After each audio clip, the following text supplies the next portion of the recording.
మళ్ళీ పాకిస్తాను మనతో కయ్యానికి కాలు దువ్వడానికి సిద్ధంగా ఉంది. చైనా కూడా దీనికి తోడయ్యింది అన్న విధంగా ఇప్పుడు కొంతమంది నిపుణులు చెప్తున్నారు. యుద్ధానికి సంబంధించినటువంటి నిపుణులు కూడా, ఆర్మీ రిటైర్డ్ వాళ్ళు కూడా చెప్తుంది ఏంటంటే, పాకిస్తాన్ చైనాకి చెందినటువంటి 250 SH-15 ఆవిడ్జర్ ఆటోమేటిక్ ఆర్టిలరీ గన్స్ మోహరించింది. ఇవి 72 కిలోమీటర్ల దూరం నుంచి దాడి చేయగల ఆయుధాలు.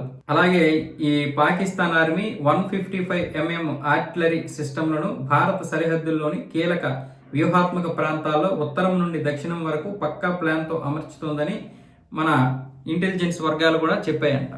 సో ఈ నేపథ్యంలో విషయం ఏంటంటే, పాకిస్తాను ఇప్పుడు వాళ్ళ యొక్క ప్రజల నుండి డైవర్ట్ చేయాలి. ఏదైతే వ్యతిరేకత వచ్చిందో ఆ వ్యతిరేకతని డైవర్ట్ చేయాలి.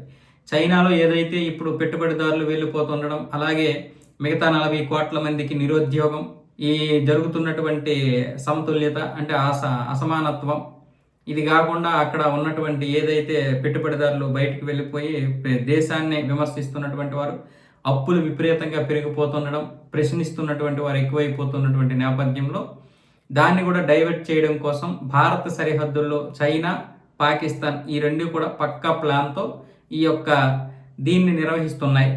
అంటే మొన్న 12 J-20 ఫైటర్ జెట్లను కూడా ఇటు మోహరించింది కదా చైనా.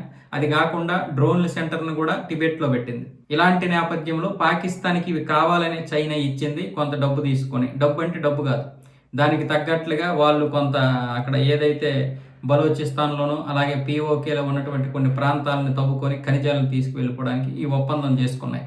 సో ఈ నేపథ్యంలోనే వీటన్నింటి గురించి కొన్ని నిఘా సంస్థలు అయితే చెప్తున్నాయి. కాబట్టి మనం జాగ్రత్తగా ఉండాలి. ఆల్రెడీ ఇప్పుడు మన Indian army, navy, air force అన్నీ సిద్ధంగానే ఉన్నాయి.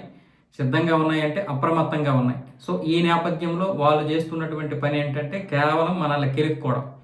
యుద్ధం అనే దానికంటే కూడా చైనా పాకిస్తాన్కి తన యొక్క ఆయుధాలు ఇచ్చేసి పాకిస్తాన్తో మనల్ని ఆ విధంగా యుద్ధంలో దింపేస్తే, ఇటువైపు ఏమొచ్చేసి చైనా ఈ యొక్క మంటల్లో చలి కాచుకొని వాళ్ళ యొక్క ప్రజల్ని కూడా డైవర్ట్ చేస్తుంటది. ఏది అరుణాచల్ ప్రదేశ్ పేరు చెప్పుకొని.